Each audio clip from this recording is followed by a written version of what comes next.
tidak dikendalikan, kita justru akan dikendalikan oleh nafsu kita.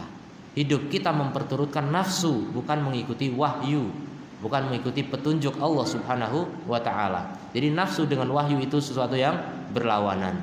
Jadi arifku itu artinya memikirkan atau berpikir sebelum berbuat, berpikir sebelum berkata, bahkan berpikir sebelum bersikap, bahkan berpikir sebelum diam. Mau diam saja mikir, saya diamnya untuk apa nih?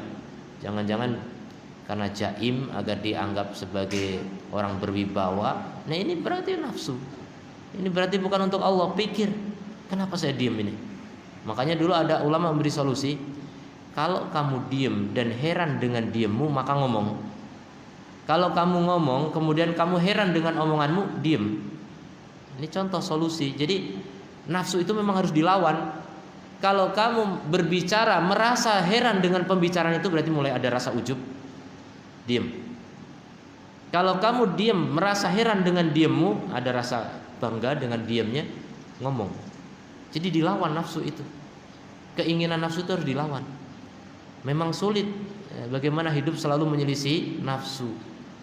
Tapi nafsu yang halal tidak masalah ya. Mau saya kok pengen makan ini, nggak boleh, dilawan, jangan pengen makan. Enggak gitu juga ya. Arahkan saja, antum makan untuk Allah gitu, jangan untuk nafsu murni. Memang betul makan kebutuhan kita, tapi apa salahnya kalau kita niatkan pahala dari Allah? Nggak salah, bahkan itu yang dianjurkan. Makan untuk Allah. Kenapa? Karena makan itu untuk menyehatkan badan.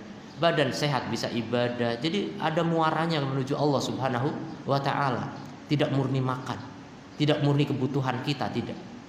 Ya, dalam kebutuhan kita ada tujuan untuk Allah Subhanahu wa ta'ala. Itulah ikhlas. Kemudian yang terakhir, yang kelima, agar kita bisa ikhlas adalah memiliki rasa khauf, memiliki rasa takut.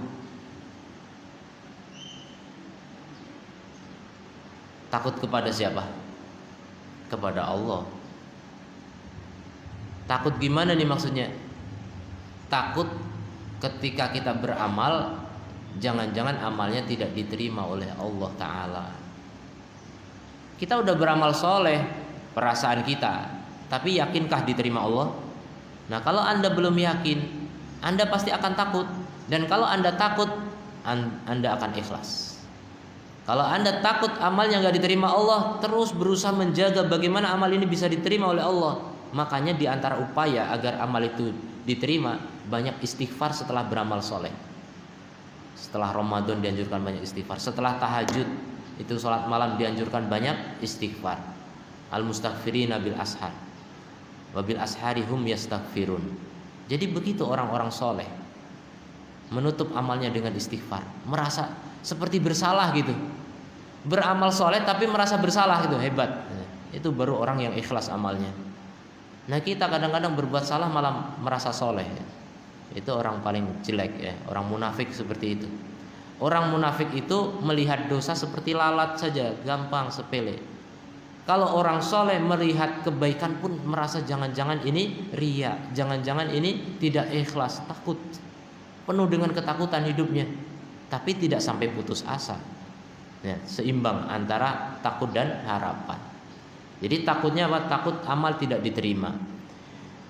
Dalam Al-Quran, Aisyah radhiyallahu anha sempat bingung ya, tanya kepada Nabi, itu enaknya hidup bersama Nabi ya. Kalau nggak tahu tanya Nabi, Nabi pasti tahu insya Allah. Kalau nggak tahu pun Nabi nunggu wahyu lagi gitu. Itu hidup bersama Nabi. Nah kita, ya sudah, kita bersama hadis Nabi ada insya Allah. Kalau nggak paham juga ada ulama.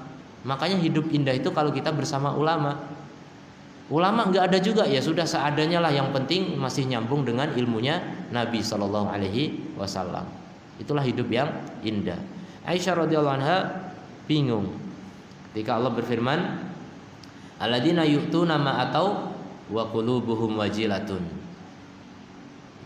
Ini ciri-ciri orang beriman ya. Orang beriman itu diantara cirinya adalah orang yang memberikan apa yang diberikan, memberikan apa yang mereka diberikan oleh Allah. Jadi sebenarnya kita memberi itu semuanya pemberian Allah. Bahkan apa yang kita berikan dari harta kita itu milik Allah, jangan merasa memiliki. Makanya orang pelit karena dia merasa memiliki. Kalau orang nggak merasa memiliki, ini hanya milik Allah, titipan Allah, dia tidak akan pelit. Dia akan berani memberikan segala sesuatu untuk mencari ridha Allah. Itulah ikhlas. Orang ikhlas tidak pelit. Orang pelit masih kurang ikhlas, ya. Jadi karena dia masih hidupnya untuk dirinya, untuk nafsunya. Hartanya milik dia, perasaan dia gitu, padahal itu milik Allah Subhanahu wa taala. Nah, kemudian kelanjutan ayat itu, mereka memberi apa yang Allah berikan, wa qulubuhum wajilatun, dan hati mereka ketakutan. Dikiranya Aisyah ini enggak nyambung. Dikira Aisyah bah, dia nanya, "Ya Rasul, kenapa ketakutan? Apakah mereka berzina, takut dirajam? Apakah membunuh, takut dikisos? Apakah mencuri, takut dipotong tangan? Atau bagaimana?" Kata Rasul, bukan. Mereka beramal soleh tapi takut amalnya tidak diterima oleh Allah. Nah, itu yang langka. Kadang-kadang kita berbuat salah saja nggak takut, apalagi berbuat soleh, ya. Kita beramal soleh jarang takut, wong soleh kok, bangga rata-rata. Nah, itu ujub, hati-hati.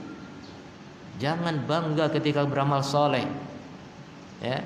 Dan jangan bangga ketika beramal salah, ya, lebih parah lagi. Beramal salah wajib takut, beramal soleh pun seharusnya takut. Harus takut, karena tidak ada tanda segel, stempel dari Allah kalau amal kita sah dan diterima oleh Allah. Belum ada pernyataan itu. Sebelum kita mati di akhirat kita baru tahu nanti mana sebenarnya amal yang sah, mana yang diterima. Kita akan lihat. Ternyata sedikit banget. Ternyata saya dulu merasa soleh kok ternyata amalnya nggak ada. Begitu orang-orang yang tertipu, ya. Naudzubillah min dzalik. Jadi ingat, ya, amal itu untuk Allah, jangan sampai untuk tujuan-tujuan lain, ya. Semua tujuan yang 3 tadi itu waspada itu. Banyak orang tidak sadar, terutama yang nomor 2 paling sulit. Menyelamatkan diri dari ujub itu hanya orang-orang yang sangat peka, ya. Dan itu taufik dari Allah Subhanahu wa taala. Semua taufik dari Allah. Kemudian ini belum terbaca malah, ya. Selamat dari fitnah. Jadi fitnah di sini diantaranya adalah syahwat. Wa minal wuqu' fi bara'ini ahlil fiski wal fujur, dan dia selamat dari ikhlas menjadi benteng dari terjerumus ke dalam. Coba lihat orang kalau mau maksiat lebih suka di kampung sendiri atau di tempat asing? Lebih gampang mana? Orang Saudi itu, enggak cuma Saudi, ya, orang Arab itu mereka punya trik untuk maksiat. Kemana? Ke luar negeri. Ini serius, tidak sedikit yang begitu. Kalau di negerinya berat, ada hukuman, mungkin malu juga masih karena masyarakatnya masih terjaga. Jadi kalau udah ke Eropa, ke Amerika, ke Indonesia juga cari pelacur gampang. Maksiat di luar negeri lebih gampang daripada maksiat di dalam negeri, di kampung sendiri. Nabi Yusuf terasing waktu itu. Itu satu. Yang kedua, Nabi Yusuf itu diajak, dirayu. Merayu dengan dirayu lebih gampang mana untuk maksiat? Kalau merayu kan belum tentu mau. Nah, ini udah dirayu, coba. Itu faktor. Kemudian berikutnya, yang merayu bukan wanita jelek, wanita cantik, istri pejabat, gubernur. Itu yang namanya gubernur, raja, itu pasti wanita cantik itu. Itu yang merayu, cantik. Kemudian berkedudukan. Jadi Masya Allah, luar biasa ini. Digoda oleh orang yang berkedudukan. Siapa orang gak kepengen gitu. Kemudian Nabi Yusuf juga masih muda, perkasa. Gimana sih jadi pemuda dengan kakek-kakek? Saya belum jadi kakek-kakek, nggak tahu. Beda nggak kira-kira semangat untuk berhubungan suami istri? Lebih semangat mana? Kakek-kakek atau masih muda? Jelas beda, ya. Muda itu masih bergelora semangatnya. Kemudian Nabi Yusuf juga nggak repot-repot untuk menyiapkan tempat. Wa ghallaqatil abwab. Si wanita itu yang menutup pintu-pintu, udah nggak cuma satu pintu. Pintu kamar, pintu ruang tengah, pintu depan, pintu gerbang, tutup semua. Kebetulan lagi pergi itu orang-orang di istana. Luar biasa pendukungnya. Sebanyak itu pendukungnya. Kemudian Nabi Yusuf juga ganteng. Kadang-kadang orang kalau merasa jelek nggak pede. Nah, orang ganteng itu pasti pede ya. Coba Masya Allah. Berapa pendukung untuk bermaksiat. Tapi kenapa nggak jadi maksiat? Malah lari Nabi Yusuf. Kenapa begitu? Karena beliau ikhlas. Kata Allah apa? Innahu min ibadinal mukhlasin. Karena dia termasuk hamba kami yang dibuat ikhlas oleh Allah Ta'ala. Ikhlas itu yang menyelamatkan. Allah yang menyelamatkan karena keikhlasan. Dan yang membuat dia ikhlas juga Allah Subhanahu wa Ta'ala. Sudah begitu banyak faktor bisa selamat. Kita kadang faktor cuma sedikit aja nggak selamat ya. Nggak ada yang merayu malah merayu. Nah itu kan potensi untuk maksiat lebih besar. Sudah jelas-jelas nggak boleh dideketi, dihubungi, disapa, janjian, macam-macam pacaran terjadi. Nah itu kan orang yang jauh sekali dari Nabi Yusuf. Itu bukan orang ikhlas. Orang pacaran di mana-mana itu bukan orang ikhlas. Orang ikhlas itu selamat dari hal-hal yang buruk seperti itu ya, hal-hal yang najis.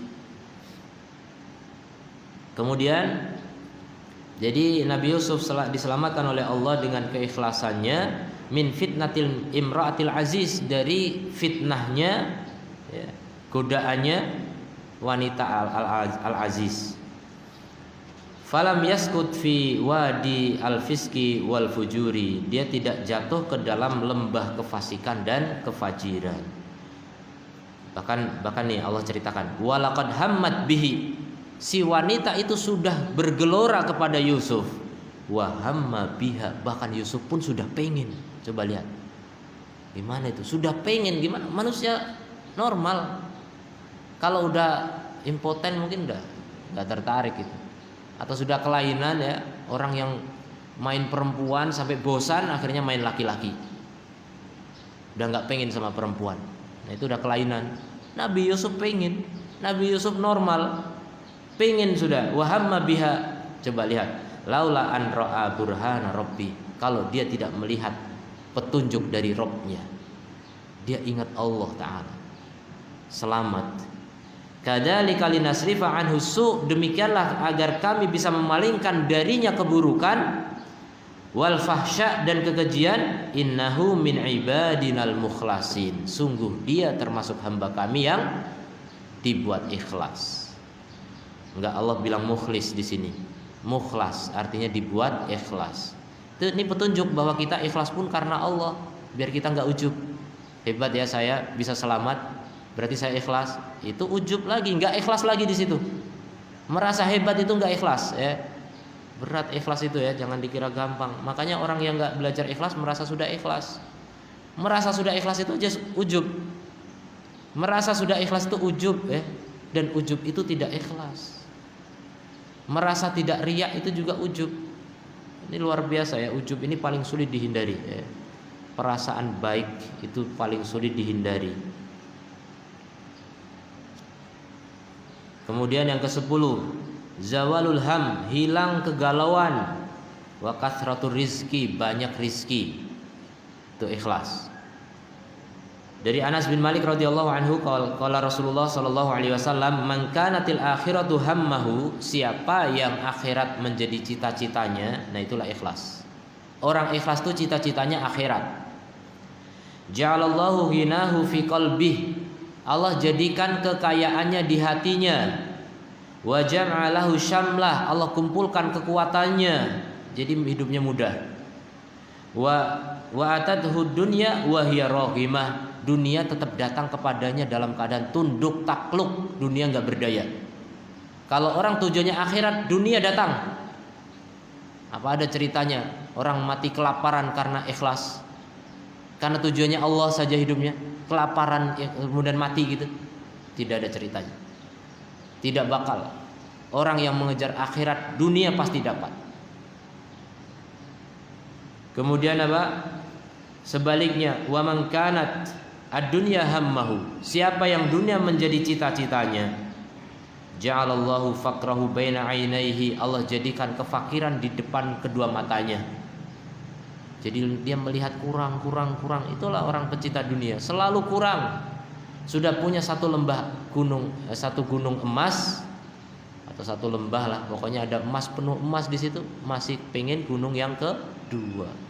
Dan begitu, dan tidak ada yang bisa memenuhi hasratnya kecuali turab, kecuali tanah. Kalau sudah berkalang tanah baru selesai. Itulah ambisioner terhadap dunia. Kalau ikhlas, ambisioner terhadap akhirat. Itu perbedaan yang mencolok. Maka siapa yang tujuannya dunia, Allah jadikan kefakiran di depan matanya, selalu kurang. Itu fakir itu artinya selalu kurang, walaupun udah banyak sebenarnya, tapi selalu kurang. Sedangkan orang yang dijadikan kekayaannya di hatinya, itu selalu cukup walaupun dia miskin, tapi merasa kaya. Nah, itulah kekayaan hakiki. Makanya kata Nabi apa?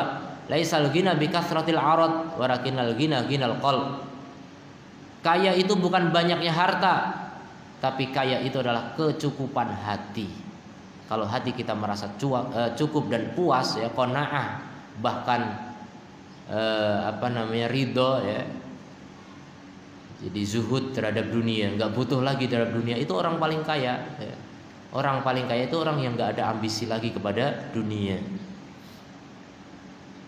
Kalau yang fakir di depan matanya, maka kemudian apa? Wa farraqa alaihi syamlahu, Allah cerai berikan kekuatannya. Jadi dia ngejar dunia pun sulit, terseok-seok, jatuh bangun mengejar dunia.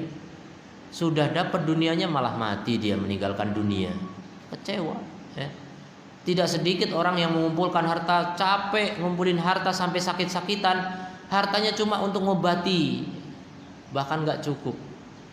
Ternyata dia tetap mati, ya. Ya sudah, belum sempat menikmati dunia yang dia kejar. Nah, itulah orang-orang yang memimpikan dunia.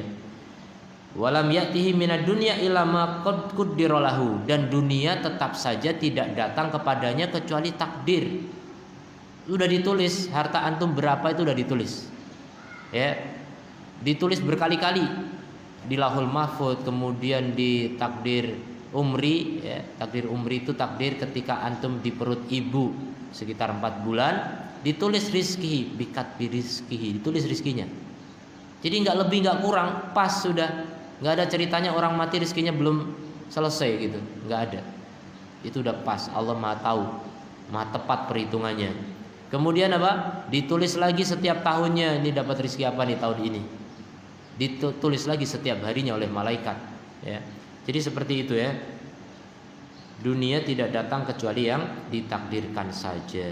Maka orang yang beriman kepada Allah, beriman kepada takdir, hidupnya untuk akhirat, hidupnya untuk Allah. Kalau hidup masih untuk dunia, silahkan siap-siap celaka, sengsara dan neraka, ya. Wal'iyadzubillah. Mungkin ada yang mau ditanyakan?